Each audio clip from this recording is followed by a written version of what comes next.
بسم اللہ الرحمن الرحیم۔ جنت کے پتے قسط نمبر 53 آخری باب۔ اچھا، میں دوبارہ سے بتاتا چلوں کہ اس کے بعد میں حالم ناول جو ہے وہ ریکارڈ کروں گا، اور میرا ارادہ ہے کہ اس کو ایک ایپیسوڈ جو اس کا بڑا ہوتا ہے 60 پیج کا ہوتا ہے اس کو ایک ہی میں کر کے تقریباً 3 گھنٹے کا بنے گا، اس کو اپلوڈ کر دوں۔ آپ لوگوں کو اگر لگتا ہے اس کو پارٹس میں کرنا چاہیے تو مجھے بتا دیں۔ آنے اپنی مخصوص کرسی پہ بیٹھی، سلائیوں کو مہارت سے چلاتی سویٹر بن رہی تھی۔ ان کا گولا لڑک کر ان کے قدموں کے قریب گرا پڑا تھا۔ عائشہ گل ان سے فاصلے پہ بڑے صوفے کے ایک کونے پہ ٹکی ان کے گولے کو دیکھ رہی تھی۔ اس کی نگاہیں تو دھاگے پہ جمی تھی مگر ذہن کہیں دور بھٹک رہا تھا۔ زندگی اب ان کے گولے کی سی لگتی تھی۔ کوئی اسے کب بن دے کب ادھیڑ دے، سلائیاں اس کے ہاتھ میں تو تھی ہی نہیں۔ عائشہ، تمہارا فون بج رہا ہے۔ آنے کے پکارنے پہ وہ چونکی، گود میں رکھا موبائل کب سے بج رہا تھا۔ اس نے نمبر دیکھا اور پھر ایک معصوم سی مسکان نے اس کے لبوں کو چھو لیا۔ بہارے نمبر پہ لکھا نام بہت محبت سے لے کر اسے آنے کو بتایا اور سبز بٹن دبا کر فون کان سے لگایا۔ سلام علیکم، اسے مسکرا کر سلام کیا تھا۔ میں ٹھیک ہوں، تم سناؤ ترکی والے کیسے ہیں؟ اس کی مسکراہٹ اور بھی خوبصورت ہو گئی تھی، آنکھوں میں طمانینت کے سارے رنگ اتر آئے تھے۔ ہاں بتاؤ کیا ہوا؟ اس کے الفاظ سن کر آنے نے بے اختیار سلائیاں چلاتے ہاتھ روک کر اسے دیکھا۔ اسی پل عائشہ سیدھی ہو کر بیٹھی، اس کی مسکراہٹ ایک دم سمٹی تھی۔ کون سا بارڈر؟ ترکی اور شام کا؟ اس نے آہستہ سے دہرایا تھا۔ آنے فاصلے میں بیٹھی تھی، ان کو سنائی نہیں دیا تھا مگر انہوں نے سوالیہ نگاہوں سے اسے دیکھا ضرور تھا۔ وہ ان کو یوں دیکھتے پا کر زبردستی ذرا سی مسکرائی، پھر معذرت خانہ نگاہوں سے گویا اجازت طلب کرتی اٹھ کر کچن میں آ گئی۔ آنے نے ذرا حیرت سے اسے گردن موڑ کر دیکھا۔ وہ کچن کے کھلے دروازے سے کاؤنٹر کے پیچھے کھڑی فون پہ بات کرتی نظر آ رہی تھی۔ آنے واپس سلائیوں کی طرف متوجہ ہو گئی۔ ہاں کہو پھر، میں سن رہی ہوں۔ کاؤنٹر پہ کونی رکھ کر جھکے کھڑی عائشہ نے ایک محتاط نظر باہر لاؤنج میں کھڑی کھڑکی کے پاس بیٹھی آنے پہ ڈالی۔ وہ اب اس کی طرف متوجہ نہیں تھی۔ ذرا اونچا بولو، اتنا آہستہ مجھے سمجھ نہیں آ رہا۔ کیا کوئی آس پاس ہے؟ اسے رک کر سنا، پھر اس بات میں سر ہلایا۔ ٹھیک ہے، مجھے ساری بات سمجھاؤ اب۔ اسے پھر کھلے دروازے سے جھانکا۔ آنے اپنی بنائی میں مصروف تھی۔ کیا؟ ایک منٹ، مجھے سمجھ نہیں آیا۔ کلاس کی کس طرف ہے وہ بارڈر؟ وہ تیزی سے فریج کی جانب بڑھی اور اس کے دروازے پہ نصب ہولڈر سے پین نکالا اور ساتھ ہی آویزہ نوٹ پیڈ کے اوپری صفحے پہ تیزی سے لکھنے لگی۔ منگل کی رات، یعنی پیر اور منگل کی درمیانی رات، 2 سے 3 بجے وہ الیگل بارڈر کراس کرے گا۔ اچھا، اور؟ روانی سے چند الفاظ گھسیٹے گئی۔ ہاں ٹھیک، میں سمجھ گئی۔ اچھا اوکے۔ اسے پین واپس ہولڈر میں رکھا اور نوٹ پیڈ کا صفحہ پھاڑا، پھر طے کر کے مٹھی میں دبا لیا۔ اچھا میں دیکھتی ہوں۔ کیا ہوا؟ کوئی آ گیا ہے؟ اچھا تم فون رکھو، بعد میں بات کریں گے۔ مرحبا۔ اس کا مرحبا ادا ہونے سے قبل ہی فون بند ہو چکا تھا۔ اس نے ایک نظر موبائل کو دیکھا اور پھر چند گہرے گہرے سانس لے کر اپنے حواس بحال کیے۔ دل ابھی تک یوں ہی دھڑک رہا تھا۔ راز بھی ایک بوجھ ہوتے ہیں جنہیں سہارنے کے لیے بہت مضبوط اعصاب چاہیے ہوتے ہیں۔ اس نے ہاتھ میں طے شدہ کاغذ پر نگاہ دوڑائی۔ اس معلومات کے ساتھ اسے کیا کرنا چاہیے؟ ترکی کا تم پہ قرض ہے عائشہ۔ اپنے دل سے پوچھو کہ اگر تمہیں معلوم ہو جائے کہ ایک مجرم، ترکی کا ایک قومی مجرم، غیر قانونی طریقے سے سرحد پار کر رہا ہے تو تمہیں کیا کرنا چاہیے؟ اسے اپنے دل سے پوچھنا چاہا۔ عجیب سا ہیجان اور تذبذب ہر جگہ غالب تھا۔ تمہیں بارڈر سیکیورٹی فورس کے کمانڈر کو فون کرنا چاہیے۔ تمہیں ان کو بتانا چاہیے سب کچھ تاکہ وہ اسے گرفتار کر سکیں۔ مگر نہیں، عائشہ گل یہ سب کیسے کرے گی؟ عائشہ گل تو کبھی کچھ نہیں کر سکتی۔ اس نہج پہ وہ ذرا سی چونکی۔ عائشہ گل کبھی کچھ نہیں کر سکتی؟ عبد الرحمن ہمیشہ سے کہا کرتا تھا، یہ اس کا پسندیدہ فقرہ، مگر اس وقت یہ فقرہ کسی تیر کی طرح اس سے آ لگا تھا۔ وہ شکستہ قدموں سے چلتی واپس لاؤنج کے بڑے صوفے کے کنارے آ ٹکی۔ آنے نے سلائیوں سے نظر ہٹا کر اسے دیکھا۔ کیا کہہ رہی تھی بہارے؟ عائشہ نے بات ٹھیک سے سنی نہیں تھی، بس نفی میں گردن ہلائی۔ وہ کہیں اور گم تھی۔ کیا اسے عبد الرحمن کو دکھا دینا چاہیے کہ آنے کہ عائشہ گل بہت کچھ کر سکتی ہے؟ کیا واقعی؟ اگلا منظر اور یہ منظر آپ کو بہت ہانٹ کرے گا کہ کیا ایشے جو ہے وہ مخبری کرے گی جہان کی بارڈر فورس والوں کے ساتھ، اور جہان جس نے سب کچھ اتنا ویل پلان رکھا ہوا تھا اس کی سب چیزیں خراب تو نہیں کر دے گی. This will be the most haunted paragraph. اب اگلا منظر. وہ چلتے چلتے اس جنگل نما علاقے تک آ پہنچے تھے.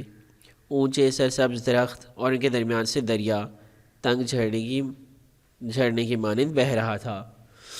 پانی کے اوپر پل کی صورت لکڑی کے پھٹے لگے تھے اور درمیان میں ایک لکڑی کا بڑا سا تخت تھا. تخت پہ سفید قالین بچھا تھا اور 3 طرف منڈیر بنا کر گاؤ تکیے لگے تھے. چوتھی طرف منڈیر نہ تھی تاکہ وہاں ٹانگیں لٹکا کر بیٹھو تو پیر پانی کو چھوئیں. سبز پانی، سبز درخت اور اوپر جھلکتا نیلا آسمان. پل کے اس پار جھونپڑے سے بنے تھے جن میں سے ایک سے وہ ابھی ابھی نماز پڑھ کر نکلی تھی.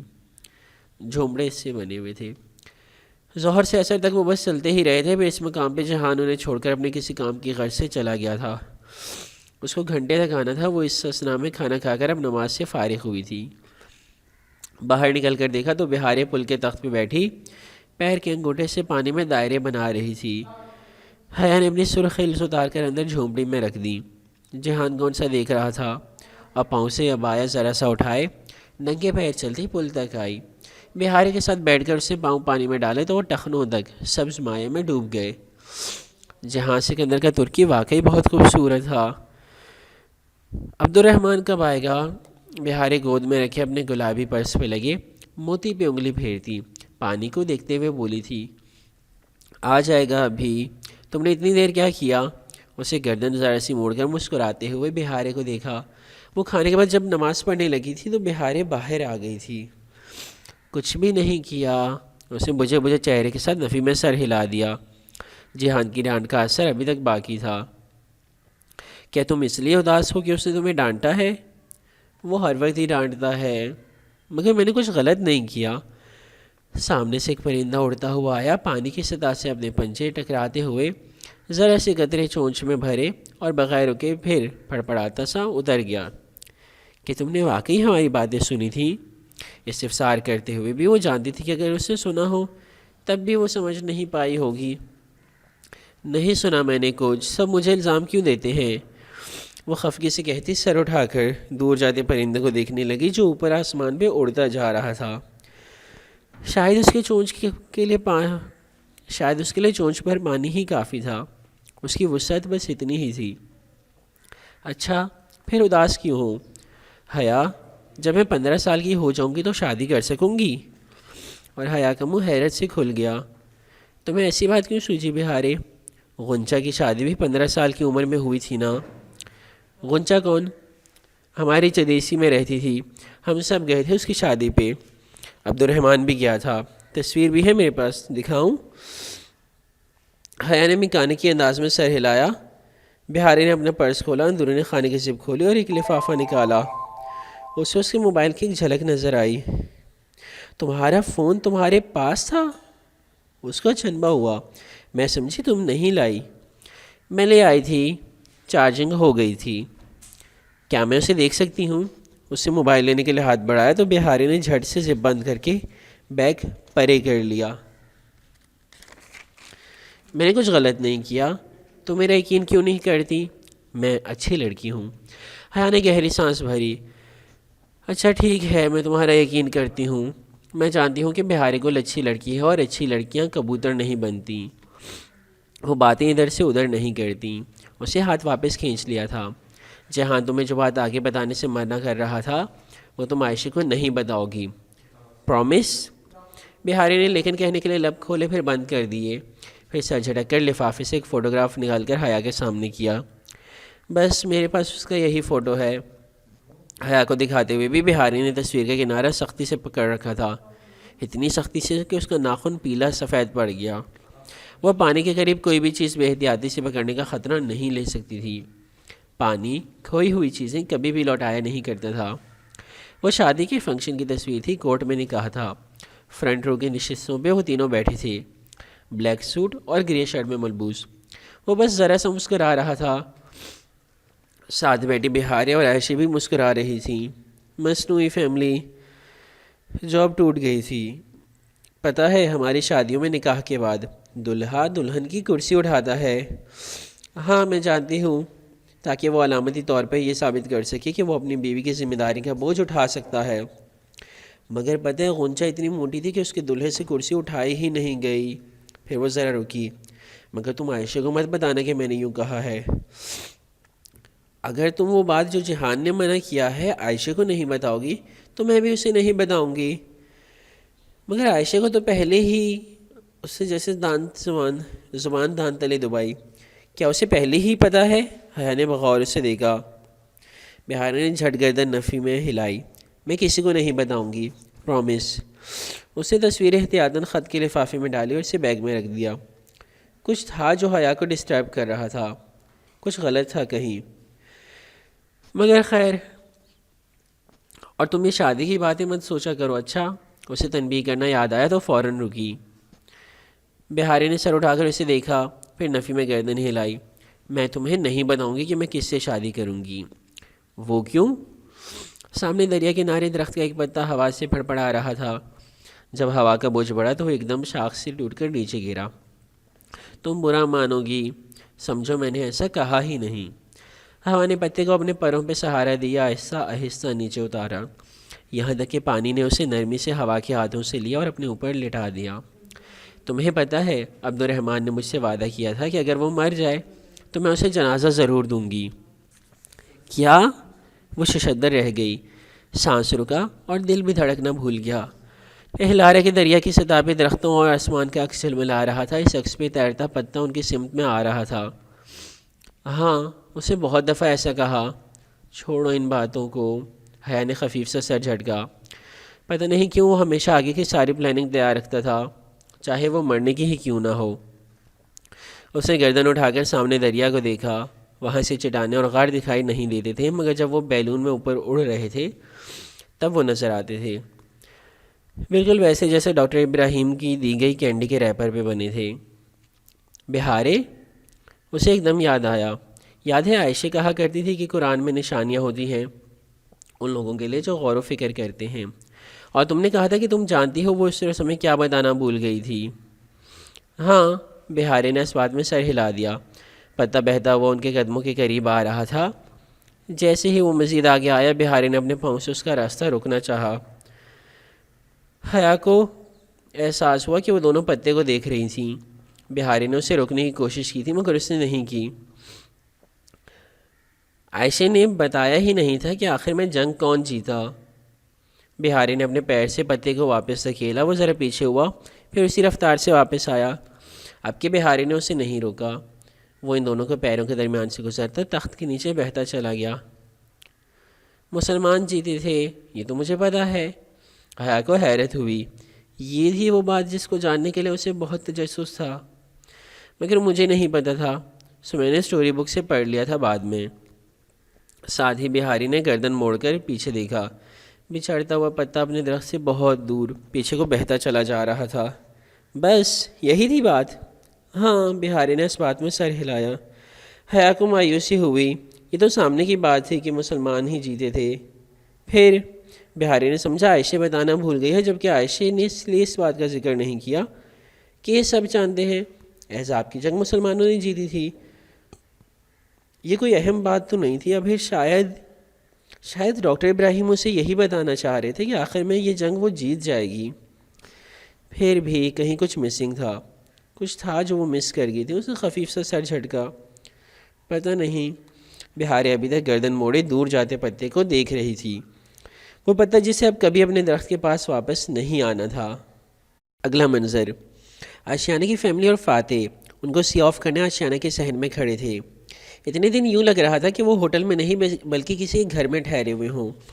اب ایک ایک کو خدا حافظ کرنا، مسز سونا اور پنار کے گلے لگ کر دوبارہ آنے کا بے یقین کھوکھلا وعدہ کرنا بہت اداس کر دینے والا تھا۔ اس کی آنکھیں بار بار بھر آ رہی تھیں۔ ترکی میں اگر اس نے بہت کچھ کھویا تھا تو بہت کچھ پایا بھی تھا۔ کبھی جب وہ سود و زیاں کا حساب کرنے بیٹھے گی تو پانے والا پلڑا شاید بھاری نکلے۔ پنار کی رانی بلی گارلینڈ اس کے بازو میں تھی۔ حیا سے مل کر وہ پنجوں کے بل نیچے بیٹھی اور بہارے سے گلی ملی تو دونوں کے درمیان نرم بلی قسمت آئی۔ جب کبھی میری بلی بچے دے گی تو میں تمہارے لیے بھی ایک رکھوں گی چھوٹی بلی، بہاری نے کچھ نہیں کہا، بس اداسی سے نفی میں سر ہلا دیا۔ مسز سونا گیٹ تک فکر و اپنائیت سے پوچھتی رہی تھی۔ کیمرے، موبائل، چارجرز سب رکھ لیا تھا، راستے کے لیے پانی رکھا تھا، کچھ کھانے کو چاہیے۔ ترک بہت ہی پیاری قوم تھی۔ باہر نکل کر بہاری نے پوچھا، کیا پنار کی بلی کی بھی سرما میں منگنی ہو جائے گی؟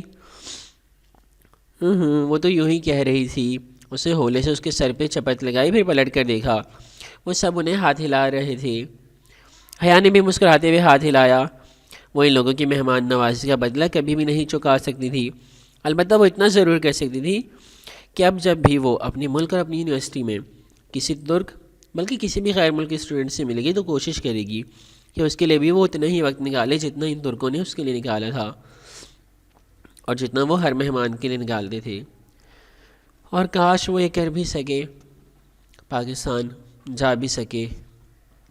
اگلا منظر، جہان نے بہاری کے سارے کاغذات اسے پہنچا دیے تھے، البتہ انقرہ میں وہ خود انہیں نہیں ملا تھا۔ حیا نے اسے ایئرپورٹ پہ سی آف کرنا تھا اور تہران میں اس کی بہنوں سے ریسیو کر لینا تھا۔ بہاری ایئرپورٹ پہ آخری وقت کے داخلی احاطے کو دیکھتی رہی تھی، شاید کہ وہ آ جائے۔ وہ نہیں آئے گا، بہاری اسے کہا تھا کہ وہ نہیں آ سکے گا۔ بہاری کی آنکھیں ڈب ڈب آ گئیں، پس منظر میں اعلان ہونے لگا تھا، اب ان دونوں کا الگ ہونا تھا۔ کیا ہم پھر کبھی نہیں ملیں گے حیا؟ اس کی بات پہ حیا نے گہری سانس بھری اور بہاری کے سامنے پنجوں کے بل بیٹھی، پھر اس کے دونوں ہاتھ تھام کر کہنے لگی، بہاری گل، زندگی میں انسان کو ہر چیز ویسی نہیں ملتی جیسے اس نے سوچی ہوتی ہے، سب ہماری مرضی کے مطابق نہیں ہو سکتا، اور جو ہم کہتے اور سوچتے ہیں وہ تو کبھی بھی نہیں ہو سکتا۔ پہلے ہم نے سوچا تھا کہ ہم ہمیشہ ایک دوسرے سے رابطے میں رہیں گے، مگر یہ نہیں ہو سکا، اور اب ہم سوچ رہے ہیں کہ ہم کبھی دوبارہ مل نہیں پائیں گے، تو ہو سکتا ہے کہ یہ بھی نہ ہو۔ اس کے ہاتھوں میں اپنے چھوٹے چھوٹے ہاتھ دیے کھڑی بہاری اس بات پہ چونکی، پھر ایک انوکھی سی چمک اس کے چہرے پہ امڑ آئی۔ ہاں بہارے، ہو سکتا ہے زندگی کے کسی موڑ پہ، کسی شاپنگ مال میں، کسی ریسٹورنٹ میں، کسی فلائٹ کے دوران ہم کئی سال بعد اچانک سے ایک دوسرے سے ٹکرا جائیں۔ زندگی میں سب کچھ ممکن ہوتا ہے۔ ہاں واقعی، مگر پھر اس کا چہرہ ذرا سا بجھا، لیکن میں تمہیں کیسے پہچانوں گی، تم تو نقاب کرتی ہو۔ اگر قدرت نے ہمیں کسی ناممکن کنڈیشن میں آمنے سامنے کر دیا تو پہچان بھی وہ کروا دے گی۔ اب کے بہارے کھل کر مسکرائی۔ بہت دیر بعد اس نے بہاری کے معصوم اداس چہرے پہ وہ مسکراہٹ دیکھی تھی۔ حیا سلیمان، بہاری گل تم سے بہت پیار کرتی ہے۔ اس سے باری باری حیا کے دونوں رخسار نقاب کے اوپر سے چومے اور پھر بہاری گل چلی گئی۔ زندگی کا ایک باب ٹھک سے بند ہوا۔ جہان کی جاب کا اصول تھا کہ ایک اسائنمنٹ ختم ہو جانے کے بعد اس سے متعلقہ تمام کانٹیکٹ سے تعلقات قطع کر دینے تھے۔ ہاں، اگر دوسری جاب کے دوران دوبارہ کسی دوسرے اسائنمنٹ کے لیے ان تعلقات کی ضرورت پڑے تو ان کو پھر سے بحال کیا جا سکتا تھا۔ بس ایک موہوم سی امید تھی، وہ بھی کہ شاید یوں کبھی وہ چاروں پھر اکٹھے ہو سکیں، مگر بہت موہوم، جیسے تیز آندھی میں ٹمٹماتی موم بتی کا شعلہ۔ اگلا منظر، کھڑکی سے چھن کر آتی روشنی کتاب کے صفحوں پہ پڑ رہی تھی جو اس نے اپنے سامنے پھیلا رکھی تھی۔ وہ الفاظ پہ نگاہیں مرکوز کیے ہوئے ان کو نہیں پڑھ رہی تھی، ذہن کہیں اور تھا۔ دل میں بھی عجیب اداسی چھائی تھی۔ جب تک بہاری نے نہیں آنا تھا وہ یوں ہی افسردہ رہتی۔ یہ وہ وجہ تھی جس سے وہ خود کو بہلا لیتی کہ ہاں، یہ اداسی صرف بہاری کی وجہ سے ہے، مگر وہ جانتی تھی کہ جب وہ آ جائے گی تو بھی یہ افسردہ رہے گی، بس تو وجہ ختم ہو جائے گی، بہانہ ختم ہو جائے گا۔ کھڑکی کی جالی سے ہوا کا تیز جھونکا آیا تو کتاب کے صفحے اس کے ہاتھ میں پھڑپڑا کر رہ گئے۔ اس کی زندگی کا ایک باب بھی کتاب کے صفحے کی مانند تھا جسے کسی نے بے دردی سے پھاڑ دیا ہو، یوں کہ کوئی نشان، جلد سے لگا کاغذ کا کوئی ٹکڑا باقی نہ رہا ہو۔ عائشہ گل نے کتاب بند کر کے تپائی پہ ڈال دی۔ اس کا دل کسی شے کے لیے نہیں چاہ رہا تھا۔ زندگی کا وہ باب، عبد الرحمن پاشا، ایک اجنبی جن کی زندگی میں آیا اور پھر ان کی پوری زندگی بن گیا۔ وہ کتنا اچھا، کتنا سلجھا ہوا، ویل مینرڈ اور نفاست پسند آدمی تھا۔ اس کی ہر چیز پرفیکٹ ہوتی تھی۔ وہ اس کے ساتھ بھی بہت اچھا تھا، اس کی رائے کو اہمیت دیتا، اس کی سمجھداری ذہانت کی قدر کرتا۔ جب عثمان بے نے اپنے بیٹے کا رشتہ پاکستان میں طے کر دیا تو سفیر ان سے ناراض ہو گیا تھا۔ تب عبد الرحمن کے کہنے پہ ہی اس نے سفیر سے بار بار اس موضوع پہ بات کی تھی۔ عبد الرحمن کو جب بھی کوئی خاص کام ہوتا وہ اس کے پاس آیا کرتا تھا۔ جیسے اس رات وہ حیا کو لے کر آیا تھا جب اس کے بالوں پہ ویکس گری تھی۔ اس رات تو وہ اسے عبد الرحمن لگا ہی نہیں تھا، اتنا رف حلیہ، بے چین، مضطرب، بکھرا بکھرا سا۔ مگر جب اس رات کی صبح ہوئی تو وہی پرانے والا عبد الرحمن بن گیا، بلکہ وہ بن گیا جو وہ اس تھپڑ کے بعد بنا تھا۔ اچھی لڑکیاں جلد بازی نہیں کرتیں، مگر اسے ہو گئی تھی۔ وہ تھپڑ اس کے اور عبد الرحمن کے درمیان ایک ایسی سرد دیوار بن گیا جسے وہ کبھی پاٹ نہ سکی۔ اس نے عاشق کو اس تھپڑ کے لیے کبھی معاف نہیں کیا تھا، اور اب تو وہ ان سے بہت دور جا چکا تھا۔ بہارے، آنے اور وہ خود، وہ سب اس کو بھلا دیں گے کیا؟ پاشا بھی تو اپنے کاموں میں مصروف سطحی سا آدمی تھا، مگر آنے اسے نگاہ اٹھا کر دیکھا۔ کمرے کے دوسرے کونے پہ آنے بیٹھی سویٹر بن رہی تھیں، پچھلے اور اس سے پچھلے دونوں سرما میں انہوں نے عبد الرحمن کے لیے سویٹر بنے تھے۔ اس دفعہ بھی وہ اپنی روٹینز دہرا رہی تھیں۔ وہ دیکھتی تھی کہ کس طرح آنے فون کی بیل، دروازے کی دستک اور ہر آہٹ پہ چونکتی، پھر عبد الرحمن کی خیر خبر نہ پا کر مایوسی سے اپنا کام کرنے لگتیں۔ کیا وہ سب ایک نارمل زندگی گزار پائیں گے؟ شاید ہاں، شاید نہیں، مگر ابھی اسے کیا کرنا ہے؟ اسے بلاؤز کی جیب سے وہ تہگیا ہوا کاغذ نکالا اور اسے کھولا۔ یہ ترکی کی امانت تھا، کیا اسے یہ امانت لوٹا دینی چاہیے؟ اسے گردن پھیر کر کیلنڈر کو دیکھا، آج ہفتہ تھا اور یہ معلومات پرسوں یعنی پیر اور منگل کی درمیانی شب کے بارے میں تھیں۔ اب صحیح وقت پہنچا تھا۔ وہ ایک فیصلے پہ پہنچ اٹھی اور اپنا پرس اٹھا لیا۔ قریباً آدھے گھنٹے بعد وہ اپنے گھر سے بہت دور ایک پے فون پہ کھڑی کارڈ ڈال کر ایک نمبر ملا رہی تھی۔ دیکھ لو عبد الرحمن، عائشہ گل کیا کر سکتی ہے۔ ریسیور کان سے لگایا، اس نے تہکیا ہوا کاغذ سامنے کھول کر رکھ دیا، ساتھ ہی کلائی پہ بندی گھڑی دیکھی۔ ان کو اس کی کال ٹریس کرنے میں 90 سیکنڈ لگنے تھے، وہ 80ویں سیکنڈ کال کاٹ دے گی۔ کال ملنے کے 10ویں سیکنڈ میں اس کا رابطہ موجودہ کمانڈر سے ہو گیا۔ میرے پاس آپ کے لیے ایک ٹپ ہے۔ آپ کون اور کہاں سے بول رہی ہیں؟ بھاری آواز والے مرد نے کال لمبی کرنے کی کوشش کی تھی۔ جھوٹ بولنا نہیں چاہتی اور ظاہر ہے سچ بتاؤں گی نہیں۔ میرا وقت ضائع مت کریں، وہ ٹپ سنیں جو میرے پاس ہیں۔ وہ تیزی سے بولی۔ 25 سیکنڈ۔ دل تھا کہ اندر زور سے دھڑک رہا تھا۔ جی جی کہیے۔ دوسری جانب کال ریکارڈ کی جانے لگی تھی۔ ریڈ الرٹ، منگل اور پیر کی درمیانی شب 2 بجے کے قریب کیلاش سے 3 کلومیٹر دور ترکی اور شام کی سرحد کو کوئی کراس کرے گا۔ اس کے بہت سے نام ہیں، مگر میں آپ کو وہ نام بتاؤں گی جو آپ جانتے ہیں۔ 40 سیکنڈ۔ کون سی چوکی کے قریب سے؟ وہ نوٹ کر رہے تھے۔ عائشہ جلدی جلدی وہ تمام چیزیں دہرانے لگی جو اس نے کاغذ پہ لکھ رکھی تھیں، چھوٹی چھوٹی باتیں جو اہم تھیں۔ اطلاع دینے کا شکریہ۔ کیا آپ کو یقین ہے کہ وہ اپنا پروگرام نہیں بدلے گا؟ 80 سیکنڈ۔ نہیں، مرحبا۔ اسے کھٹ سے ریسیور رکھا اور پھر دل پہ ہاتھ رکھ کر چند گہری سانسیں اندر اتاری۔ اللہ اللہ، اس نے کر ہی دیا۔ یہ تو ذرا بھی مشکل نہ تھا۔ اب وہ آہستہ آہستہ سانس لیتے اپنے پھولے تنفس کو بحال کرنے کی کوشش کر رہی تھی۔ دل تھا کہ بری طرح دھڑک رہا تھا۔ عبد الرحمن، دیکھو عائشہ گل کیا کچھ کر سکتی ہے۔ وہ پلٹی اور سر جھکائے تیز سے چلتی کیب اسٹینڈ کی جانب بڑھ گئی۔ اسے جلد سے جلد گھر پہنچنا تھا تاکہ آنے کو شک نہ پڑ جائے۔ اگلا منظر، چھت سے کھلی گرے سپورٹس کار کشادہ ہائی وے پہ دوڑتی چلی جا رہی تھی۔ وہ کونی دائیں طرف کھلی کھڑکی پہ ٹکائے بند مٹھی سے گال کو سہارا دیے، آنکھیں موندے کچی پکی نیند میں تھی۔ گرم ہوا سے سیاہ اسکارف پھڑپڑا رہا تھا۔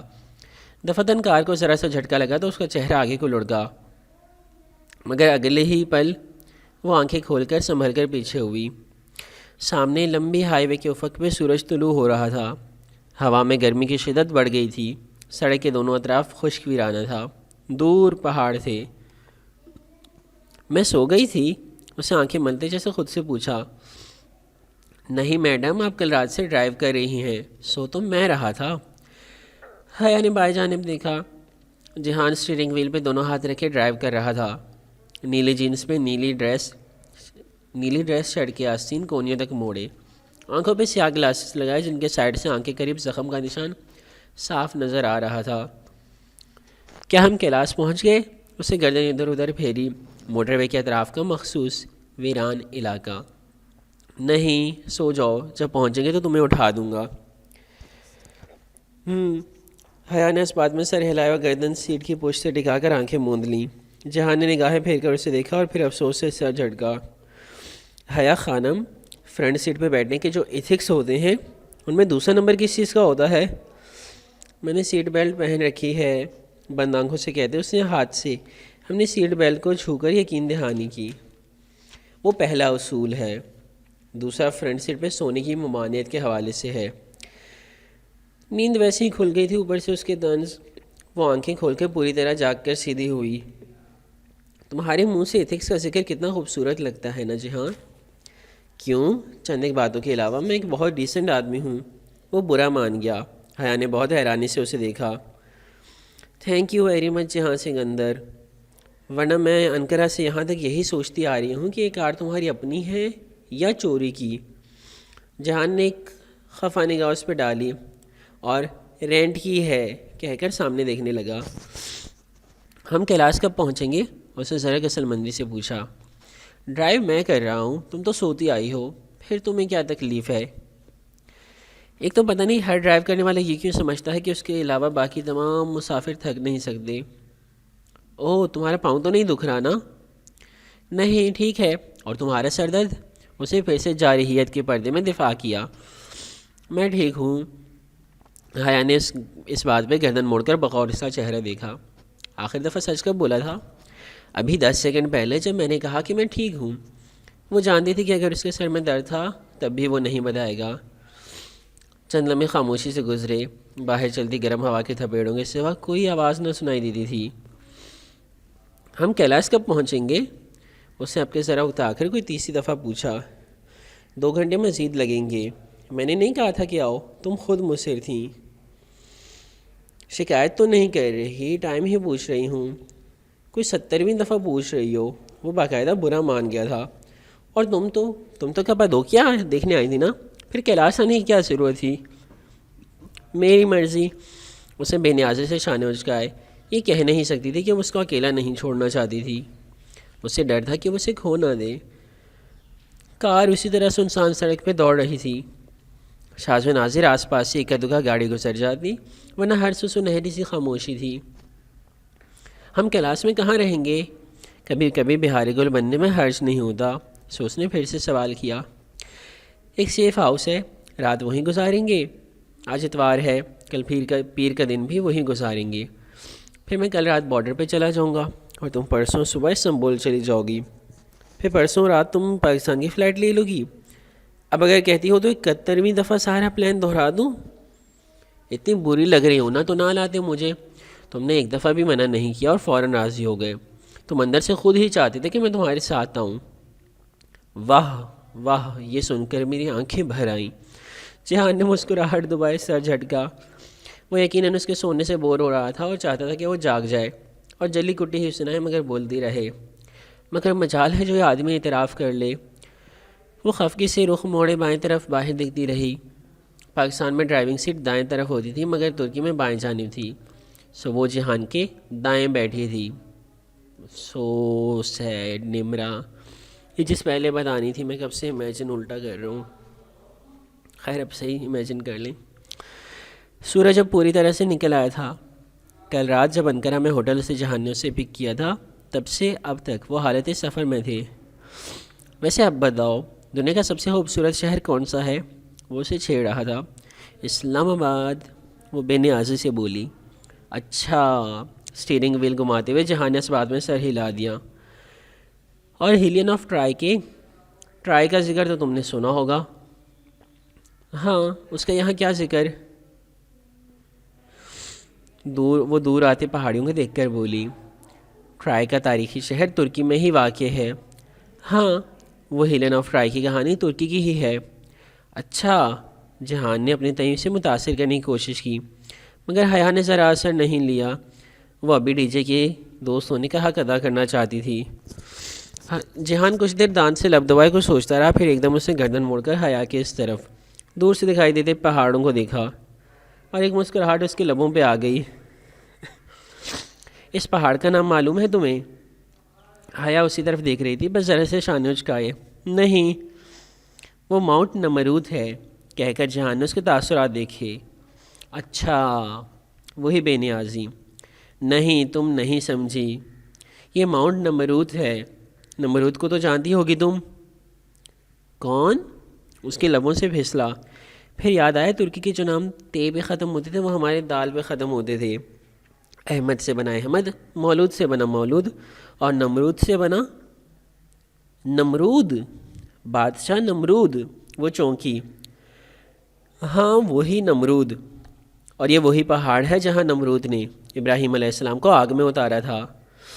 اللہ اللہ، یہ وہ پہاڑ ہے؟ وہ پہاڑ ترکی میں ہے؟ اس کو حیرت کا جھٹکا سا لگا تھا۔ وہ فوراً سیدھی ہو بیٹھی۔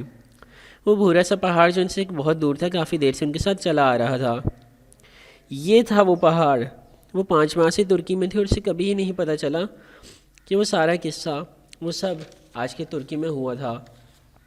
جہان اپنے مقصد میں کامیاب ہو کر آسودہ سا مسکراتے ہوئے ڈرائیو کر رہا تھا اور وہ اپنے اسلام آباد بھلائے بنا پلک جھپکے اس پہاڑ کو دیکھ رہی تھی۔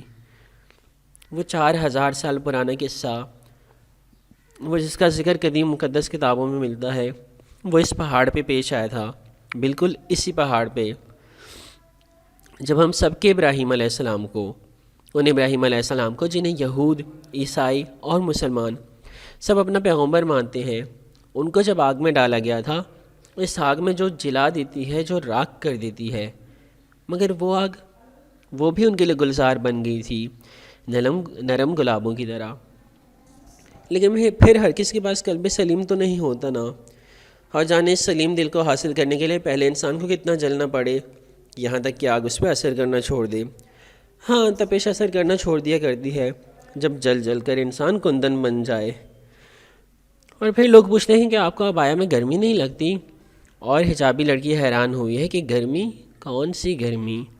اسے بے اختیار اپنے بازو کے اوپری حصے کو چھوا جہاں داغے گئے 3 حروف آج بھی ویسے ہی تھے۔ وہ کون تھی؟ ہاں، بہت گناہ گار، بہت غلطیاں کرنے والی ہی صحیح، بہت نافرمان قسم کی مسلمان ہی صحیح، مگر سامنے اس پہاڑ پہ نقش تاریخ سے ایک امت ہونے کا رشتہ تو تھا ہی۔ اور زندگی میں بعض لمحے ایسے ہوتے ہیں جب کسی مسلمان کو خون کے ابلتے جوش، بازو پہ کھڑے ہوتے رونگٹوں اور فرتے جذبات سے بھیگی آنکھوں کے سامنے اپنے مسلمان ہونے پہ فخر محسوس ہوتا ہے۔ اس کے لیے بھی وہ ویسا ہی ایک لمحہ تھا۔ اگلا منظر، کلاس قریب آیا تو نمرود داغ یعنی کوہ نمرود دور ہوتا گیا، مگر اس کا شہر ابھی تک قائم تھا۔ جہان بتا رہا تھا کہ نمرود داغ پہ نمرود کے بڑے بڑے مجسمے بنے ہیں جن کے سر کاٹ دیے گئے ہیں۔ اب وہ کٹے ہوئے سر پہاڑ کی قدموں میں جا بجا پڑے ہیں اور سیاح ان پہ اسٹول کی طرح بیٹھ کر تصاویر بنواتے ہیں۔ جو سر جھکتے نہیں وہ اس طرح کاٹ دیے جاتے ہیں۔ چلو، وقت انسان سے جو بھی چھینے، کم از کم اس بات کا فیصلہ تو کر ہی دیا کرتا ہے کہ کون سے تاریخ کی طرف درست تھا اور کون غلط طرف۔ کیلاش سے ذرا دور وہ ایک گیس اسٹیشن پہ رکے تو جہان نے کہا کہ وہ ادھر موجود اسٹور سے گفٹ لینا چاہتا ہے۔ کس کے لیے؟ اسے نہیں بتایا۔ یقیناً اپنے مہربانوں کے لیے۔ وہ بھی کار سے نیچے ادھر آئی۔ اسٹور میں آ کر وہ پرفیوم والے ریک کی طرف چلا گیا۔ خالص زنانہ پرفیومز۔ اسے شبہ ہوا کہ وہ کسی لڑکی کے لیے شاپنگ کر رہا ہے۔ عجیب سا لگا۔ خیر، وہ میک اپ سیکشن میں کاسمیٹکس الٹ پلٹ کر دیکھنے لگی۔ پھر یاد آیا کہ کاجل خریدنا تھا، اس کا کب سے ختم ہو چکا تھا۔ اب استعمال بھی ذرا کم کر دی تھی، پتہ نہیں یہاں سے کیسا ملے۔ کاجل اسٹکس کی ٹوکری سے جیسے ہی اس نے کاجل اٹھایا، ایک یاد چھم سے آنکھوں کے سامنے آ کھڑی ہوئی۔ ترکی آنے سے قبل وہ چند روز جب اس نے اور ڈی جے نے اکٹھی شاپنگ کی تھی، انہیں میں سے ایک دن وہ دونوں ایک شاپ کی کاسمیٹک سیکشن میں کھڑی تھیں۔ حیا، سب سے اچھا اور اعلیٰ میک اپ برانڈ کون سا ہے؟ اسے لپ گلاس ہونٹوں پہ لگا کر چیک کرتی حیا کو ماہر تصور کر کے پوچھا تھا۔ میک، اسے مصروف سے انداز میں جواب دیا۔ ہاں، ڈی جے سیلز گرل کی طرف موڑی۔ ایک میک کا کاجل دکھا دیں۔ سیلز گرل نے فوراً میک کا کاجل نکال کر سامنے کیا۔ خوبصورت ڈبی، جدید انداز۔ ڈی جے کی آنکھوں میں ستائش ابھری۔ کتنے کا ہے؟ اسے الٹ پلٹ کر ڈبی دیکھتے ہوئے پوچھا 800 روپے کا۔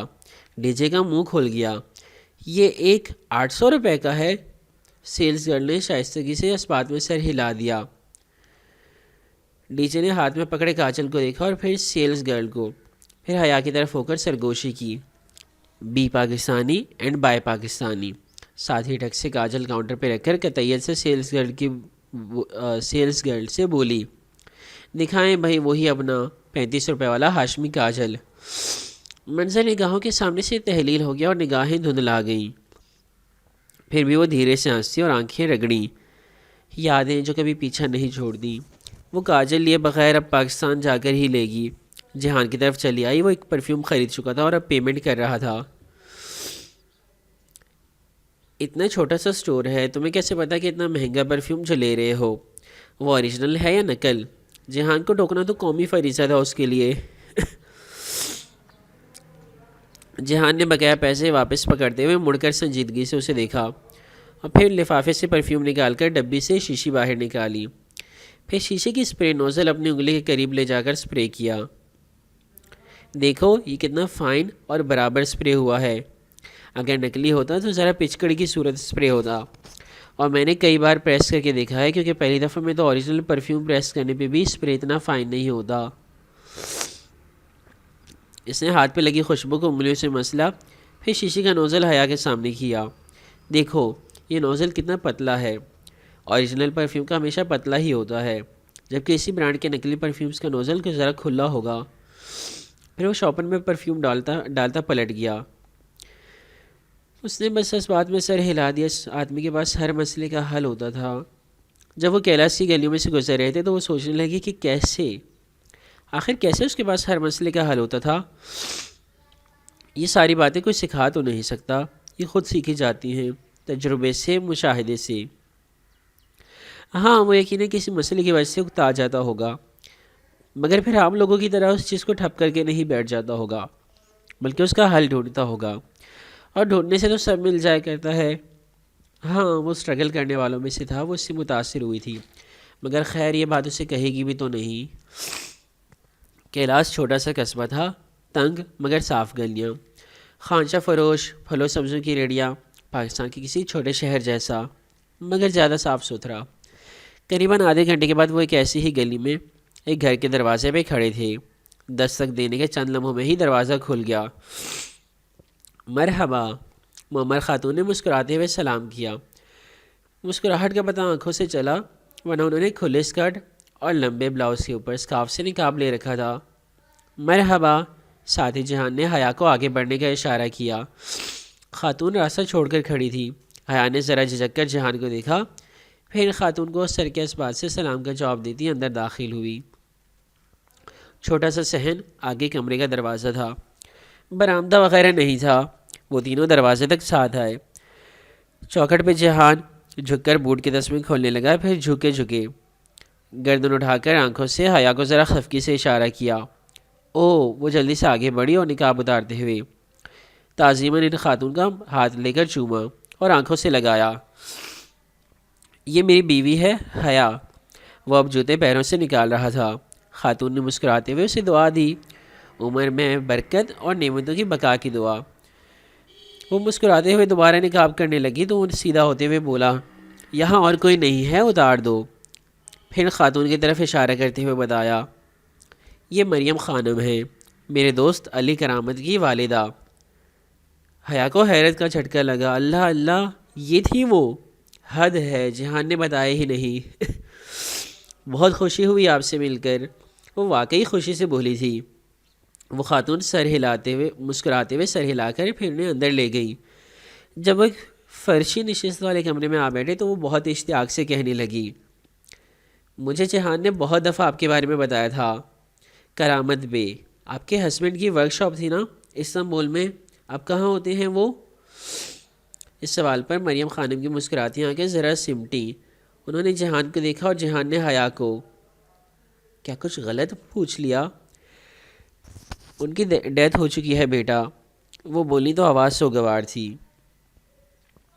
او اللہ مغفرت کرے، اسے پچھتاوا ہوا، پھر موضوع بدلنے کی غرض سے بولی، اور آپ کی ایک جیٹھانی بھی تھی فریحہ، جہان کو بہت پسند تھی وہ، بتایا تھا اس نے مجھے کہ وہ بہت خوبصورت تھی۔ وہ لوگ استنبول میں ہوتے ہیں کیا؟ خانم ہم کھانا کھائیں گے مگر کوئی تکلف مت کیجیے گا، جو بنا ہے لے آئیں، وہ ذرا اونچی آواز سے بولا۔ حیا خاموش ہو گئی۔ پھر کچھ غلط پوچھ لیا تھا شاید۔ ہاں تم بیٹھو، میں کھانا لاتی ہوں۔ اس کی اپنائیت پہ ان کی پھیکی پڑی مسکراہٹ دوبارہ زندہ ہوئی اور وہ باہر چلی گئی۔ کتنا بولتی ہو تم؟ وہ جلا کر اس کی طرف پلٹا جو گاؤں تکی سے ٹیک لگائے بیٹھی تھی۔ جو پوچھنا ہے مجھ سے پوچھ لو مگر ان سے نہیں۔ ہاں تم تو جیسے فوراً بتا دو گی نا۔ اتنے گھنٹے ہو گئے سفر میں، ایک دفعہ ذکر نہیں کیا تم نے کہ ہم علی کرامت کے گھر جا رہے ہیں۔ فریحہ نے کئی سال پہلے خودکشی کر لی تھی اور اس سے پہلے اس نے ان کے شوہر کو قتل کر دیا تھا۔ وہ جو خفقے سے بولتی جا رہی تھی اس کی بات پہ دھچکا سا لگا۔ اللہ اللہ، ششدر سی ہو کر اس نے جہان کو دیکھا۔ مگر کیوں؟ جہان نے شانے اچکائے۔ زمین جائیداد کا مسئلہ تھا شاید۔ یہ لوگ اب یہی رہتے ہیں، ان کے حالات بھی اچھے نہیں ہیں۔ علی کرامت آج کل ادھر نہیں ہوتا، لیکن اب یہ ٹاپک ان کے آگے مت چھیڑنا۔ اوکے، میں چپ ہوں۔ اسے کندھے جھٹکے۔ یوں ہی لگا کہ جہان اصل وجہ جانتا ہے اور چھپا گیا ہے، لیکن اب پوچھنے کا فائدہ نہیں تھا۔ تم مریم خانم کے لیے لائے ہو پرفیوم؟ اس نے پھر سوال کیا۔ حالانکہ ابھی تو اس کے سامنے ہی تو جہان نے ان کو وہ گفٹ پیک تھمایا تھا۔ ہاں، ان کو خوشبو بہت پسند ہے۔ جب میں چلا جاؤں گا تو وہ اسے ضرور استعمال کریں گی، انہیں اچھے بھی لگے گی۔ وہ ان کا ذکر بہت محبت اور ادب سے کر رہا تھا، اس کی اپنی مرہ جمیلہ۔ پھر کھانے کے وقت مریم خانم نے ڈش اس کے آگے کرتے ہوئے کہا، جہان کو بورک بہت پسند ہے، اور ایران بھی۔ تمہاری پسند کا نہیں پتہ تھا، کیا تم یہ کھا لو گی؟ جی بالکل، اسے مسکراتے ہوئے کہا۔ پہلی دفعہ اسے احساس ہوا تھا کہ اسے جہان کی پسند ناپسند کا علم نہیں۔ کھانے کے بارے میں ہی صحیح۔ ایران ترک لسی تھی اور بورک سموسے یا کچوری کی ہی ایک جدید شکل تھی۔ اوہ اچھا، میں اس کو پورک سمجھ گیا تھا، استغفر اللہ۔ جہان بہت شوق سے کھا رہا تھا۔ وہ بہت زیادہ نہیں، مگر خلوص اور محبت کا بھی اپنا ذائقہ ہوتا ہے۔ تمہارا کمرہ اوپر تیار ہے، تم آرام کر لو۔ کھانے کے بعد وہ ہاتھ دھو کر آیا تو مریم خانم نے کہا، جی۔ وہ اس بات میں سر ہلاتا، رومال سے ہاتھ صاف کرتا اور حیا کو ایک نظر، جیسے کہہ رہا ہو میں ذرا آرام کر لوں، دیکھ کر کمرے سے باہر نکل گیا۔ حیا نے گردن موڑ کر دیکھا۔ ادھ کھلے دروازے سے سیڑھیاں نظر آ رہی تھی، وہ ان پہ چڑھتا اوپر جا رہا تھا، اس گھر سے جیسے وہ بہت مانوس تھا، اور ہمیشہ سے جہان کی عادت کہ وہ کمرہ اوپر والا ہی لیا کرتا تھا۔ لائیں میں آپ کی مدد کر دیتی ہوں۔ وہ ان کے ساتھ برتن اٹھانے لگی۔ کچن میں آ کر اسے دیکھا کہ مریم خانم نے اپنا نقاب اتار دیا تھا۔ وہ واقعی سیاہ فام تھی، لیکن پھر بھی خوبصورت تھی، اور محبت پسندیدگی کو تو نہیں کہتے، عربی لغت میں تو محبت کہتی ہی کسی شخص کا دوسرے کی نظر میں خوبصورت لگنے کو ہے، اتنا خوبصورت کہ وہ دل میں کھپ جائے، اور واقعی اتنی خوبصورت تو پھر وہ تھی ہی۔ ان کا گھر چھوٹا تھا مگر سلیقے سے سجا ہوا۔ بڑے گھر تو سب سجا لیتے ہیں، اصل آرٹ تو چھوٹا گھر سجانا ہوتا ہے۔ بیٹھک سے نکلو تو ایک طرف سیڑھیاں اور دوسری جانب کچن تھا۔ تم بھی آرام کر لو، کافی تھک گئی ہوگی۔ جب وہ کچن میں موجود پھیلاوا سمیٹنے لگی تو مریم خانم نے بہت اپنائیت سے کہا۔ حیا نے ایک نظر کھلے دروازے سے دکھتی سیڑھیوں کو دیکھا۔ اوپر ایک ہی کمرہ ہوگا ظاہر ہے، اور کتنا برا لگے گا اگر وہ ابھی ادھر چلی جائے۔ نہیں، اصل میں تو سوتی آئی تھی، ویسے بھی تھک گئی ہوں بیٹھ بیٹھ کے، اب لیٹنے کا دل نہیں کر رہا۔ وہ آرام کرے گا ابھی، میں آپ کے ساتھ بیٹھ جاؤں گی۔ چلو جیسے تمہاری مرضی، وہ مسکرا کر بولی تھی۔ جب کچن سمیٹ لیا تو پھر وہ دونوں اپنی فرشی نشست والے کمرے میں آ بیٹھی۔ چند لمحے خاموشی سے گزر گئے۔ حیا کو سمجھ نہیں آیا کہ وہ کیا کہے۔ نئی جگہ تھی، وہ بے تکلف ہونا بھی نہیں چاہ رہی تھی، مگر اس گھر میں کچھ انوکھی سی اپنائیت تھی۔ کیا وہ اکثر یہاں آتا رہتا ہے؟ کبھی کبھی آتا ہے، وہ بھی پچھلے 3 سال سے، جب سے اس کا کاروبار اس جگہ پہ ہو گیا ہے۔ اس بات پہ حیا نے غور سے ان کا چہرہ دیکھا، مگر یوں لگتا جیسے وہ نہیں جانتی کہ وہ کون سا کاروبار کر رہا ہے، اسمگلر کہیں کا۔ تمہاری شادی کب ہوئی تھی؟ انہوں نے مسکرا کر محبت سے اسے دیکھتے ہوئے پوچھا تھا۔ وہ ذرا گڑبڑا گئی، پتہ نہیں جہان نے کیا کہہ رکھا تھا۔ پھر زبردستی ذرا سا مسکرائی۔ زیادہ عرصہ نہیں ہوا، بس 22 سال ہونے والے ہیں، اور میں خود 23 سال کی۔ اچھا، اللہ تعالیٰ تمہیں خوش رکھے۔ وہ مسکرا کر سر ہلاتی دعا دے رہی تھی۔ عربوں کی مخصوص عادت۔ یہ 22 سال والا تبصرہ حیا نے دل میں کیا۔ کیا جہان کے اتنے سال آپ سے کانٹیکٹ میں رہا تھا؟ ہاں، فون کرتا رہتا تھا۔ 2-3 برسوں سے تو آنے جانے بھی لگا ہے۔ بہت سعادت مند لڑکا ہے، ہمیں کبھی بھی نہیں بلایا۔ جی، وہ بتاتا تھا آپ کے بارے میں اکثر۔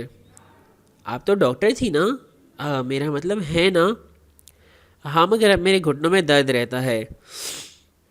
یہاں اسپتال جاتی ہوں ہر ہفتے اور اتوار، لیکن آج تم لوگ آ رہے تھے اس لیے نہیں گئی۔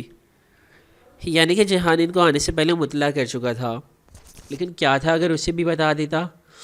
ان کے ساتھ پہلے وہ تکلف میں بیٹھی تھی، لیکن آہستہ آہستہ وہ باتیں کرتی گئی تو حیا کے تنے اعصاب ڈھیلے پڑ گئے۔ وہ کونے کے پیچھے گاؤں تکیے پہ ٹیک لگائے آرام سے بیٹھ گئی۔ کیلاش کی باتیں، یہاں کے لوگوں کی باتیں، پاکستان کی، زیتون کے درختوں کی۔ وقت گزرنے کے ساتھ ساتھ اسے مریم خانم کا گھر بہت اچھا لگنے لگا تھا۔ اگلا منظر، رات میں اسے مریم خانم کے ساتھ مل کر کھانا تیار کروایا تھا۔ انہوں نے آج مانتی بنائے تھے۔ عجیب و غریب سی ڈش تھی، مگر مزیدار تھی۔ مریم خانم کے بقول جہان کو بہت پسند تھی۔ جب وہ دسترخوان پہ برتن لگا رہے تھے تب وہ سیڑھیوں سے اترتا ہوا دکھائی دیا۔ جہان، مجھے مریم آنٹی نے وہ کارڈ بھی دکھایا ہے جو تم نے ان کے لیے لکھا تھا۔ آنٹی؟ آپ تو جہان کو اس سے بھی پہلے سے جانتی ہیں نا؟ جب وہ اندر قالین پر آ کر بیٹھا تو ان کے سامنے پلیٹ رکھتے ہوئے حیا نے مسکراہٹ دبایا اسے دیکھتے ہوئے کہا۔ مریم آنٹی اس کے پیچھے ٹرے لے کر کمرے میں داخل ہو رہی تھیں۔ اس کی بات پر مسکرا کر سر اس بات میں ہلایا۔ ہاں بیٹا، عرصہ ہو گیا ان کے ساتھ دو۔ انہوں نے مانتی کی ڈش دسترخوان کے وسط میں رکھتے ہوئے کہا، پھر خود بھی وہیں بیٹھ گئی۔ تمام برتن رکھے جا چکے تھے اور ان کے گرد وہ تینوں تکون کے 3 خانوں کی طرح آمنے سامنے بیٹھے تھے۔ تو پھر بتائیں نا آنٹی، جہان بچپن میں کیسا تھا؟ وہ اسی طرح مسکراہٹ دبائے گاؤں تکے سے ٹیک لگا کے بیٹھی مزے سے پوچھنے لگی۔ کھلے بال سمیٹ کر کندھے پہ ایک طرف ڈالے، لمبی جامنی قمیص کے اوپر شانوں پہ ٹھیک سے زیتونی دوپٹہ پھیلائے، وہ اس گھر کے ساتھ بہت مانوس لگ رہی تھی۔ جہان کیسا تھا؟ ایسا ہی تھا جیسا اب ہے، آنٹی ڈش اس کے سامنے کرتے ہوئے مسکرا کر کہنے لگی۔ وہ اس دوران سر جھکائے خاموشی سے پلیٹ میں کھانا ڈال رہا تھا۔ تو بتائیں نا اب اور تب وہ کیسا تھا؟ اس نے ابرو اٹھا کر سنجیدگی سے حیا کو دیکھا، پھر سر جھٹک کے اپنی پلیٹ کی طرف متوجہ ہو گیا۔ بھائی ایسا ہی تھا، بہت سمجھدار، بہت تمیزدار لڑکا۔ ہماری جدیسی کے لڑکے جب کھیلتے تھے تو گیند اکثر ہمارے گھروں کی چھت پہ آ جاتی تھی۔ لڑکے بغیر پوچھے گھروں میں پھلانگ لیتے تھے، مگر یہ تو بہت اچھا بچہ تھا، کبھی بغیر پوچھے کسی گھر میں نہ داخل ہوتا، نہ بغیر پوچھے کسی کی چیز اٹھائی، کبھی کسی کی باتیں نہیں سنی، کسی کی بات ادھر سے ادھر نہیں کی۔ بہت ہی سعادت مند لڑکا تھا۔ آنٹی بڑی محبت اور اپنائیت سے بتا رہی تھی اور وہ منہ آدھا کھولے ہکا بکا سی سن رہی تھی، جبکہ سعادت مند لڑکی نے اسی سعادت مندی سے اس بات میں سر ہلا دیا۔ کبھی کسی گھر میں نہیں داخل ہونا، بغیر پوچھی چیز نہ اٹھانا، کبھی کسی کی باتیں چھپ کے نہیں سننا، باتیں ادھر ادھر نہیں کرنا۔ بس اللہ کا کرم ہے خانم، میری ممی کی تربیت بہت اچھی ہے۔ ساتھ ہی اسے مسکراہٹ دبائے حیا کو دیکھا جس کے چہرے کی خفگی بتا رہی تھی کہ اسے یہ ساری باتیں بالکل بھی اچھی نہیں لگ رہی تھیں۔ اسے تو سب پتہ تھا۔ وہ خاموشی سے اپنی پلیٹ میں کھانا نکالنے لگی۔ اگر وہ یہ سمجھتی تھی کہ جہان نے صرف اس کو بیوقوف بنایا ہے تو وہ غلط تھی۔ اس فہرست میں تو بہت سارے لوگ تھے، اللہ سمجھے اس کو۔ رات میں آنٹی کے اپنے کمرے میں چلے جانے کے بعد وہ اوپر آئی۔ گیسٹ روم اچھا تھا، ڈبل بیڈ، نفیس بیڈ شیٹ، چھوٹے سے گھر کا چھوٹا سا کمرہ، بالکنی میں کھلتا دروازہ۔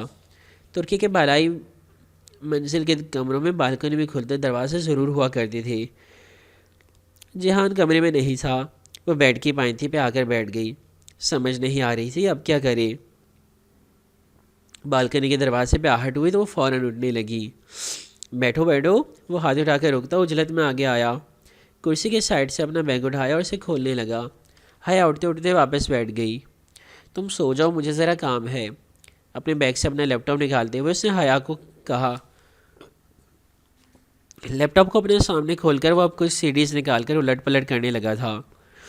وہ خاموشی سے اس کو دیکھے گئی۔ ایک سی ڈی نکال کر جہان نے لیپ ٹاپ میں ڈالی، چند لمحے کے لیے کچھ دیکھا، پھر سی ڈی واپس نکالی، کور میں ڈالی، لیپ ٹاپ کو اٹھا کے بیگ میں رکھا اور پھر ذرا چونک کر اسے دیکھا۔ وہ ابھی تک جہان کو دیکھ رہی تھی، اس کے دیکھنے پہ ذرا گڑبڑا کر دوسری طرف دیکھنے لگی۔ تم سو جاؤ، میں جا رہا ہوں، لیکن ان کو مت بتانا۔ بیگ اٹھا کے زپ بند کرتے ہوئے وہ کھڑا ہوا، اسے کندھے پہ ڈالا اور پھر بالکنی کے دروازے کی طرف بڑھ گیا۔ وہ متفکر سی کھڑی ہوئی۔ کب آؤ گے؟ صبح۔ اندر سے دروازہ بند کر لو، میرے پاس دوسری چابی ہے۔ اسے مڑے بغیر کہا اور مڑے بغیر باہر نکل گیا۔ کاش اس وقت مریم خانم سن لیتی کہ ان کے گھر کی کتنی چابیاں ان کے سعادت مند بیٹے کے پاس ہیں۔ یہ تبصرہ حیا نے کیا ہے، حیا نہ کرتی تو میں بھی کر دیتا۔ حیا نے دروازہ بند کرتے ہوئے ذرا سی جھری سے باہر دیکھا۔ باہر ایک خستہ حال زینہ تھا جو گھر کی پشت پہ اترتا تھا، اور پھر بیک ڈورز کی عادت تو اسے ہمیشہ سے تھی۔ اسے دروازہ بند کر دیا، اس کی پشت سے ٹیک لگائے کھڑے چند گہری سانسیں اندر اتاری۔ 24 گھنٹے، پورے 24 گھنٹے بعد وہ کیلاش کے بارڈر پہ ہوں گے۔ کل کی رات بلا شبہ ایک یادگار رات ہوگی، اسے سوچا تھا۔ وہ اس کی سوچ سے بھی زیادہ یادگار ہوگی یہ وہ نہیں جانتی تھی۔ اگلا منظر، صبح کا سنہری دودھیا پن کیلاش کے کھیتوں اور زیتون کے درختوں کے جھنڈ پہ قطرہ قطرہ اتر رہا تھا۔ وہ کمرے میں رکھی اس واحد کرسی پہ ٹیک لگا کر بیٹھی منتظر سی بالکنی کے دروازے کو دیکھ رہی تھی۔ سامنے میز پہ ناشتے کے برتن خالی پڑے تھے۔ وہ کافی دیر سے اسی پوزیشن میں بیٹھی تھی، اجرک کے لمبے کرتے میں ملبوس، بالوں میں ڈھیلا جوڑا بنائے، منتظر، مضطرب مگر پرسکون۔ دفعتاً دروازے کے کی ہول سے کلک کی آواز آئی۔ آہستہ سے دروازہ کھلا، پٹ دونوں ہاتھوں سے پکڑے جہان نے دبے پاؤں سے یوں دھکیلا کہ اس کی چڑچڑاہٹ کم سے کم سنائی دے۔ ابھی آدھا کھلا تھا کہ اس کی نگاہ سامنے بیٹھی حیا پہ پڑی۔ وہ شاید اس کے آرام کے خیال سے آہستہ کھول رہا تھا۔ اسے جاگتا دیکھ کر سیدھا ہوا اور اندر آ کے دروازہ بند کر دیا۔ صبح بخیر، اٹھ گئی؟ ہاں، کب کی؟ جہان نے اپنا بیگ بیڈ پہ رکھا، وہ تھکا ہوا نہیں لگ رہا تھا۔ ٹھیک ہی تھا، شاید رات کہیں اور سویا تھا، یا شاید نہیں، پتہ نہیں کیا کرتا رہا تھا۔ کیا خانم آئی تھی؟ وہ الماری کی طرف بڑھا جہاں اس کے کپڑے رکھے تھے۔ ہاں، ناشتہ دے گئی تھی، میں نے تمہارا نہیں بتایا۔ اچھا، کیا بنایا ناشتے میں؟ شاید ان کے ہاتھ کا ذائقہ اسے بہت پسند تھا، سو ذرا دلچسپی سے پوچھا۔ ساتھ ہی الماری میں رکھے کپڑوں کو الٹ پلٹ کر کے دیکھ رہا تھا۔ بورک لائی تھی، ایک میرا اور ایک تمہارا۔ تم نے اپنا کھا لیا؟ ہاں۔ اور میرا؟ اس نے ایک شرٹ اور تولیہ نکال کر کندھے پہ ڈالتے ہوئے باتھ روم کی طرف جاتے جاتے مڑ کر پوچھا۔ تم تھے نہیں، اب واپس کیا کرتی؟ تو میں نے وہ بھی کھا لیا۔ وہ جو کسی اور جواب کی توقع میں باتھ روم کی طرف جانے ہی لگا تھا، رک کے بے حد تحیر سے اسے دیکھا۔ تم نے میرا ناشتہ بھی کھا لیا؟ ہاں۔ اس نے آرام سے سر ہلایا، ٹانگ پہ ٹانگ چڑھائے ٹیک لگائے۔ وہ مزے سے بیٹھی تھی۔ جہان نے تعصب سے اسے دیکھا۔ دادا کہتے تھے کہ ان کے زمانے میں بیویاں شوہر کے آنے سے پہلے کھانا نہیں کھایا کرتی تھیں۔ یہ تمہارے دادا کیا فرعون کے زمانے کے تھے؟ وہ منہ بنا کے بولی۔ ابھی تو گزرا ہے ان کا زمانہ، اب بھی وہی رواج ہیں۔ پتہ نہیں بڑوں کو کیا نوسٹیلجیا ہوتا ہے کہ شاید ان کا زمانہ زیادہ اچھا تھا۔ اس کی بات پہ جہان نے افسوس سے ذرا سا سر جھٹکا۔ اچھا سنو، مریم خانم کے کچن کے اوپر والے کیبنٹس میں سے دائیں ہاتھ کی تیسری کیبنٹ کھولو گی تو وہاں کھانے پینے کی بہت سی چیزیں پڑی ہوں گی، کچھ نکال لاؤ میرے لیے۔ اللہ اللہ جہان، کل وہ کسی کے بارے میں کہہ رہی تھی کہ وہ سعادت مند لڑکا کبھی بغیر پوچھے چیز نہیں لیتا۔ میں نے کب کہا کہ بغیر پوچھے لو؟ تم نے یہ بھی نہیں کہا کہ پوچھ کے لو۔ بورک سے جی نہیں بھرا جو صبح صبح میرا دماغ کھا رہی ہو، وہ خفگی سے کہتا باتھ روم میں چلا گیا۔ اور دروازہ زور سے بند کیا۔ اس کے جانے کے بعد حیا کے لبوں پہ مسکراہٹ امڑ آئی۔ وہ شرارت سے نچلا لب دانتوں سے دبائے اٹھی، سائڈ ٹیبل کے پردے کے پیچھے سے ایک ڈھکی ہوئی پلیٹ نکالی اور پھر اوپر والی پلیٹ اٹھا کے جہان کا بورک دیکھا، اسے دوبارہ ڈھکا اور پھر سامنے میز پہ رکھا۔ چند لمحے کے لیے کھڑی سوچتی رہی، پھر اپنا پرس اٹھایا، اندر سے پین اور پوسٹ اٹ نوٹ کا چھوٹا پیڈ نکالا، اوپری صفحے پر لکھا، تمہارے دماغ سے بورک کا ذائقہ بہت اچھا ہے، اور اس نوٹ کو پیڈ سے پھاڑا اور پھر اوپری پلیٹ پہ چپکا دیا۔ چند لمحوں بعد وہ کمرے سے باہر تھی۔ کچھ دیر بعد جب جہاں نیچے آیا تو وہ دونوں فرشی نشست والے کمرے میں بیٹھی تھی۔ اسے دیکھ کر وہ ذرا سا مسکرایا، وہی اپنائیت بھری مسکراہٹ، غالباً بورک اسے مل گیا تھا۔ وہ بھی جواباً مسکرائی، دونوں نے کہا کچھ بھی نہیں۔ پھر وہ تھوڑی دیر بیٹھ کر کسی کام کا کہہ کر باہر نکل گیا۔ اچھا، جب میں نے پچھلی دفعہ ناول پڑھا تھا تو فرشی کی بجائے میں پتہ نہیں کہ اس کو فرضی پڑھ رہا تھا، میں نے پی ڈی ایف پہ پڑھا تھا۔ اب مجھے اتنی حیرت ہے، فرضی نشست کیا ہوتی ہے کہ لوگ اوپر ہی اوپر بیٹھے ہوتے ہیں، تو یہ فرشی نشست ہے یعنی زمین پہ۔ دوپہر میں مریم خانم جب کپڑے دھونے کے لیے صحن میں آئیں تو وہ بھی اپنا عبایا اور اسکارف لے کر ادھر ہی آ گئی۔ عبایا تو وہ عادتاً روز ہی دھوتی تھی، ترکی ہو یا پاکستان۔ حجاب کا یہ مطلب تو نہیں ہوتا کہ صفائی نہ رکھی جائے، بلکہ اس میں صفائی کی زیادہ ضرورت ہوتی تھی۔ وہ کبھی بھی گیلے بالوں پہ اسکارف نہیں اوڑھتی تھی، اور بھلے عبایا سے کپڑا نہ نظر آئے مگر پھر بھی وہ استری شدہ کپڑے پہنتی اور بال ٹھیک سے بنا کر ہی اسکارف لیتی تھی۔ آنٹی، کیا آپ کے پاس عبایا لوشن ہے؟ میرا لوشن ختم ہو گیا ہے، اپنا عبایا اور اسکارف پانی سے بھری بالٹی میں ڈالتے ہوئے اس سے پوچھا۔ وہ عبایا کو صرف سے دھونے کا رسک نہیں لے سکتی تھی اور عبایا لوشن ختم ہو چکا تھا۔ اب کس سے دھوئے؟ اتفاق سے میرے پاس بھی نہیں پڑا ہوا، تم شیمپو ڈال لو، وہ بھی ٹھیک رہے گا۔ ان کی ہدایت کے مطابق اس نے بالٹی میں تھوڑا سا شیمپو ڈالا اور ہاتھ سے مکس کر دیا۔ مریم خانم مشین میں کپڑے ڈال رہی تھی، وہ ان کے پاس آ کھڑی ہوئی۔ آنٹی، ایک بات تو بتائیں۔ پوچھو، انہوں نے اس دوران مصروفیت پوچھا۔ جہان کہتا ہے کہ قرآن مجید میں پہیلیاں ہوتی ہیں، کیا واقعی ایسا ہوتا ہے؟ دیکھو بیٹا، قرآن بذات خود پہیلی نہیں ہے، لیکن اس کے اندر بہت ساری نشانیاں ہیں ان لوگوں کے لیے جو غور و فکر کرتے ہیں، اور یہ تو قرآن خود بھی بار بار کہتا ہے۔ ہاں، تم کہہ سکتی ہو کہ قرآن میں بہت ساری پہیلیاں ہیں، مگر آنٹی قرآن تو آسان بنا کر اتارا گیا ہے، تو پھر کیا ضروری ہے کہ ہم اس کی ہر پہیلی ڈھونڈیں؟ نہیں، قرآن آسان بنا کر نہیں اتارا گیا، اس میں غور و فکر کرنا پڑتا ہے۔ وہ اب مشین کا ٹائمر لگا رہی تھی۔ لیکن آنٹی، اللہ تعالیٰ نے کہا ہے کہ اس نے قرآن کو آسان بنا کر اتارا ہے۔ اللہ تعالیٰ نے یہ کہا ہے کہ قرآن کو یسیر بنا کر اتارا ہے، لیکن آسان نہیں۔ یسیر کا مطلب آسان نہیں ہوتا۔ یہ تو انگریزی اور دوسری زبانوں میں اس کا ترجمہ آسان کر دیا جاتا ہے، ورنہ اس کا مطلب آسان نہیں ہوتا۔ یسیر کہتے ہیں کسی چیز کو تمام ضروری لوازمات سے آراستہ کر کے اسے ریڈی ٹو یوز بنانے کو۔ میرے خیال سے اس کو میسر کی روح سے کہہ سکتے ہیں، جو میسر ہو، ریڈی ٹو یوز۔ مگر آنٹی، آسان بھی تو اسی چیز کو کہتے ہیں نا؟ وہ الجھی۔ نہیں بیٹا، آسان کہتے ہیں پیس آف کیک کو، یعنی کسی کو کھانے کے لیے کیک کا ایک ٹکڑا دے دینا، اور یسیر کا مطلب ہے کسی کو انڈے، میدا، چینی، گھی وغیرہ اور کیک کی ریسیپی دے کر کچن میں بھیج دینا۔ سب اس کے ہاتھ میں ہوگا، مگر کیک اسے خود بنانا ہوگا۔ ابھی اس پہ منحصر ہے کہ وہ کیک بناتا ہے یا ان اشیاء سے آملیٹ اور میدے کی روٹی بنا کر اصل مقصد سے ہٹ جاتا ہے۔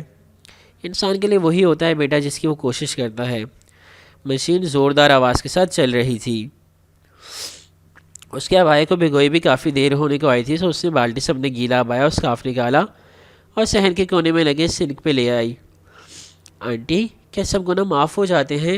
نل کھول کر دونوں مٹھیوں سے سیاہ اور ایر کو بھیجتی وہ اس کی جاگ نکال رہی تھی۔ پانی غٹا غٹ کی آواز کے ساتھ سینک کے پائپ سے نیچے جا رہا تھا۔ ہاں، کیوں نہیں؟ تو پھر وہ پیچھے پیچھے کیوں آتے ہیں؟ سینک پہ جھکے کھڑی کپڑا بھیج بھیج کر اس کے ہاتھ دکھنے لگے تھے۔ جھاگ اب ذرا کم ہوئی تھی۔ یعنی اس کی آنٹی کی طرف پوچھتی تو وہ ان کی صرف آواز سن سکتی تھی۔ یعنی کہ وہ ہمیں بار بار دکھائی کیوں دیتے ہیں؟ اسے گیلے ابایا کو گٹھے کی صورت بنا کر دونوں ہاتھوں سے نچوڑا، پانی کی دھاریں بہتی گئیں۔ تو اچھا ہے نا بیٹا، ایسے انسان بار بار معافی مانگتا رہتا ہے، پھر ایک وقت آتا ہے کہ جب اس کے وہ گناہ بدل کر نیکی لکھ دیے جاتے ہیں، لیکن وہ ہمارا تعاقب ختم کیوں نہیں کرتے؟ اس کے ہاتھ میں اب ٹھنڈا سا ابایا رہ گیا تھا، حریر بھی جب کپڑا تھا، اس کو گھڑے میں بھی ڈال دو تو ایک شکن نہ پڑتی، اس سے کبھی بھی اس کو استری نہیں کیا تھا، گول مول کر کے رکھ دو، مجال ہے جو چمک پانے پڑے۔ سچے دل سے توبہ کرو تو گناہ نہیں آتے پیچھے۔ اسے تار پہ ابایا پھیلایا، پھر ان کے سامنے جا کھڑی ہوئی۔ وہ اب مشین سے گیلے کپڑے نکال رہی تھی، کنکھیوں سے اسے اپنا ابایا ہوا سے پڑپڑاتا دکھائی دے رہا تھا۔ مگر وہ کوفت تو دیتے ہیں، جیسے یہ ابایا مجھے کوفت دے رہا ہے، لگتا ہے ابھی ہوا کا تیز جھونکا آئے گا اور یہ اڑ کر میرے سارے منظر پہ چھا کر اس کو تاریک کر دے گا۔ اس بات پہ مریم خانم ذرا سا مسکرائی اور ٹوکری میں سے کلپ اٹھا کر ابایا کے اوپر لگا دیا۔ حیا پل بھر کو بالکل ٹھہر گئی۔ اب نہیں اڑے گا، بھلے کتنا ہی پڑپڑا لے، دعا بھی کلپ کی طرح ہوتی ہے، اور یہ گناہ اس لیے یوں پڑپڑاتے رہتے ہیں تاکہ تم یہ یاد رکھو کہ اگر تم دوبارہ اس راستے کی طرف گئی تو ایک کلپ ٹوٹ جائے گا اور کپڑا اڑ کر سب پہ چھا جائے گا۔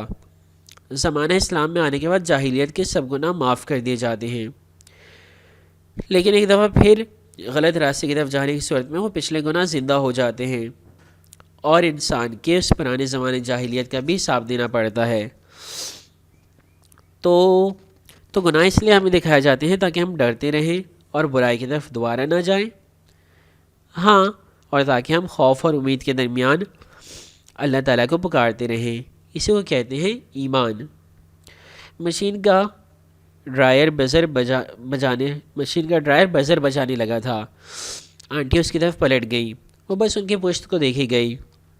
بہارے عائشہ کی باتیں دہراتی تھی، عائشہ جہان کی اور جہان مریم خانم کی۔ ہر ایک علم والے پہ ایک علم والا ہوتا ہے، بس انسان کو سننا شروع کر دینا چاہیے، کیونکہ بعض لوگوں میں اللہ نے بہت خیر رکھی ہوتی ہے، اور یہ سننا اسے ترکی آ کر ہی تو شروع کیا تھا، ترکی کے خوبصورت لوگوں کی خوبصورت باتیں، جو میں آپ کو اس قسط میں اس سے زیادہ نہیں سنا رہا۔ مزید باتیں سننے کے لیے اگلے ایپیسوڈ کا ویٹ کیجیے۔ اللہ حافظ۔